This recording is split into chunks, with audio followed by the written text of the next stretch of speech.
क्या आपको लगता है कि दिन रात मेहनत करने के बाद भी लक आपका साथ नहीं दे रहा? भगवत गीता कहती है कि कर्म करो, लेकिन विष्णु सहस्त्रनाम का श्लोक 11 बताता है कि उस कर्म को कामयाबी में कैसे बदलना है। इस श्लोक में है भगवान विष्णु के वो चमत्कारी नाम जो आपकी सफलता के रास्ते से हर रुकावट को हटा सकते हैं। तो चलिए डिकोड करते हैं विष्णु सहस्त्रनाम के श्लोक नंबर 11 में सक्सेस के फॉर्मूला को, जो आपकी मेहनत को कामयाबी में बदल देगी।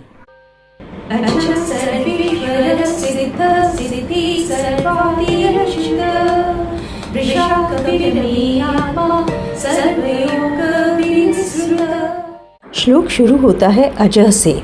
इसके दो अर्थों की बात करेंगे। पहला, द अनबॉर्न, वो शुरुआत है और अंत भी, इसलिए उनके लिए कोई भी रुकावट बड़ी नहीं होती। अजह का जो दूसरा अर्थ है वो सीधा आपकी सफलता से जुड़ा है। The remover of all obstacles, जो आपकी सारी बाधाओं को दूर कर दे। अजह मूल शब्द अज से आता है, जिसका अर्थ है गति, मूवमेंट या उठाकर फेंक देना। जब आप अपने गोल की तरफ बढ़ते हैं और रास्ते में मुश्किलें आती हैं, तो श्री हरि तिनके की तरह उन्हें उठाकर फेंक देते हैं। इसका मतलब है कि अगर आपका विश्वास पक्का है तो आपकी कामयाबी के रास्ते भी खुलने लगते हैं। इसका सबसे बड़ा उदाहरण हमें भक्त प्रहलाद की कहानी में मिलता है। भगवान ने अजह रूप में प्रहलाद की भक्ति में आने वाले हर विघ्न को मिटा दिया। प्रहलाद नारायण के परम भक्त थे, लेकिन उनके पिता हिरण्यकशिपु को प्रहलाद की ये भक्ति जरा भी रास नहीं आती थी। जब कई चेतावनियों के बाद भी प्रहलाद नहीं रुके, तो हिरण्यकशिपु ने उन्हें खत्म करने की ठान ली।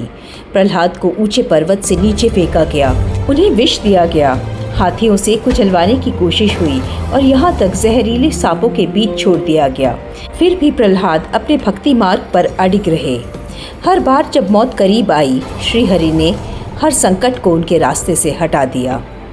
लेकिन भगवान ने ये सब किया कैसे? क्योंकि वो सर्वेश्वर हैं। सर्वेश्वर यानी वो ईश्वरों के ईश्वर तो हैं ही, वो उन भक्तों के पास भी पहुंच जाते हैं जो उनकी शरण में आते हैं। ये व्याख्या श्री पराशर भट्टर ने अपने भाष्य में दी है।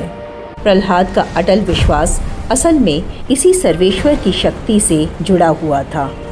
अब आप सोचेंगे, प्रहलाद की तरह हमें कोई पहाड़ से तो नहीं फेंक रहा, पर हमारी लाइफ में भी करियर प्रॉब्लम्स, फाइनेंशियल प्रॉब्लम्स, ऐसी कई चुनौतियाँ होती हैं जो हमें किसी पहाड़ से कम नहीं लगती। ओम अजाय नमः आपके रास्ते की बाधाओं को दूर करता है, और ओम सर्वेश्वराय नमः आपको उनके साथ जुड़ता है जो आपको जल्दी सफलता दिला सकते हैं। सफलता के कॉन्टेक्स्ट में अब आते हैं दो जरूरी नामों पर, सिद्ध और सिद्धि। इन दोनों नामों में छिपी है आपकी मेहनत को सफलता में बदलने की ताकत। सिद्ध, इसका मतलब है द अकम्प्लिश्ड वन, वो शक्ति जो अपने आप में पूर्ण है, परफेक्ट है। उन्हें कुछ हासिल करने की कोई ज़रूरत नहीं है, क्योंकि वे खुद ही पूर्णता हैं। और उन्हीं के साथ जुड़ा है नाम सिद्धि। अगर आसान भाषा में कहे तो सिद्ध शक्ति है और सिद्धि उनका परिणाम। दोस्तों, हम अक्सर कर्म तो करते हैं, पर रिजल्ट हमारे हाथ में नहीं होता। लेकिन जब हम भगवान को सिद्धि के रूप में याद करते हैं, तो हमारे कर्मों का फल सक्सेस के रूप में मिलना तय हो जाता है। ये सिर्फ पूजा नहीं, ये एक माइंडसेट है। सिद्ध का ध्यान करने से आपका फोकस बढ़ता है, आप अपने काम में परफेक्ट होने लगते हैं, और सिद्धि का ध्यान करके आपके एक्शंस को सही डायरेक्शंस मिलती है।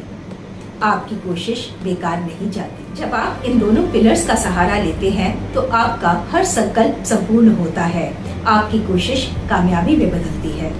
लेकिन ये सब शुरू कहाँ से होता है? आपकी मेहनत, आपके संकल्प, आपकी वो सफलता जिसकी हम बात कर रहे हैं, इन सब का असली सोर्स क्या है? इसका जवाब छिपा है श्लोक के अगले दिव्य नाम में, सर्वादि।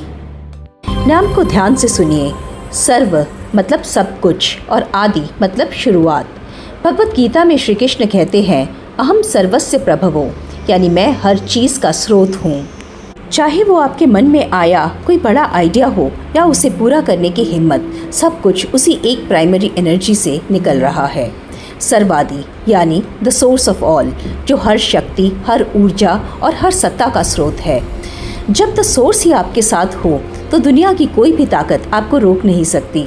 हम अक्सर खुद को डूअर मानकर बहुत ज्यादा बोझ ले लेते हैं, लेकिन जब हम भगवान को सर्ववादी के रूप में देखते हैं तो हमें समझ में आता है कि हमें बस उस यूनिवर्सल सोर्स के साथ जुड़ना है। जैसे ही आप खुद को इस सोर्स से जोड़ते हैं, उनकी इनफाइनाइट एनर्जी आपके जरिए काम करने लगती है। जैसे एक बल्ब बिना पावर पॉइंट से जुड़े जल नहीं सकता, ऐसे ही हमारी मेहनत भी रंग लाती है जब हम जुड़ते हैं उस यूनिवर्सल पावर सोर्स से, सर्ववादी।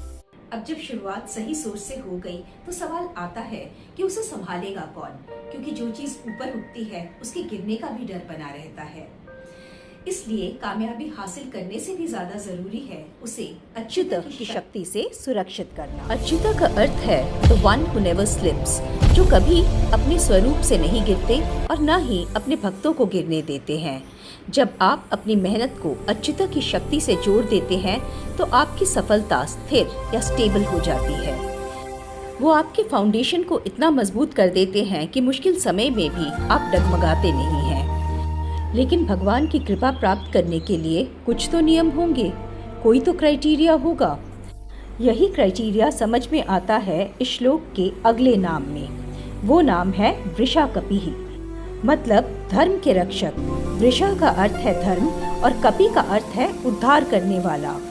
जब हिरण्यकशिपु के छोटे भाई हिरण्याक्ष ने पृथ्वी का अपहरण कर उसे रसातल में छुपा दिया था तो धर्म संकट में था। तब भगवान विष्णु ने वराह अवतार का रूप धारण कर पृथ्वी का उद्धार किया था। तो वृषाकपि वो शक्ति है जिससे धर्म की रक्षा होती है। इस नाम से हमें ये पता चलता है कि हमें ईश्वर से सफलता का आशीर्वाद तभी मिलता है जब हमारे काम धर्म संगत होते हैं। हमने उन नामों को जाना जो हमें सफलता की ओर लेकर जाती है और हमारे सफलता को सुरक्षित भी करती है। पर क्या इस ईश्वर की कृपा की कोई सीमा है? क्या इस अनंत ऊर्जा को नापा जा सकता है? इसका उत्तर हमें मिलता है श्लोक नंबर 11 के दो अंतिम नामों में, अमेय आत्मा और सर्वयोग विनिश्रुत। अमेय आत्मा का अर्थ है असीमित, अनलिमिटेड, द इमेजरेबल, जिनकी बुद्धि, जिनकी महिमा और जिनकी करुणा को नापा नहीं जा सकता। अक्सर हम अपनी परेशानियों को बहुत बड़ा समझ लेते हैं, लेकिन अमेय आत्मा हमें याद दिलाता है कि जिस सोर्स से हम जुड़े हैं वो हमारी हर कल्पना से कहीं ज्यादा विशाल है। जब हम उनसे जुड़ते हैं तो हमारी पॉसिबिलिटीज, हमारी संभावनाएं भी सीमित नहीं रहती, वो भी अमेय यानी असीमित हो जाती हैं। और अब सबसे ऑब्वियस सवाल, क्या भगवान की कृपा को पाने के लिए बहुत कठिन तपस्या करनी पड़ती है? यहाँ आता है श्लोक का सबसे सुंदर और अंतिम नाम, सर्वयोग विनिश्रुत।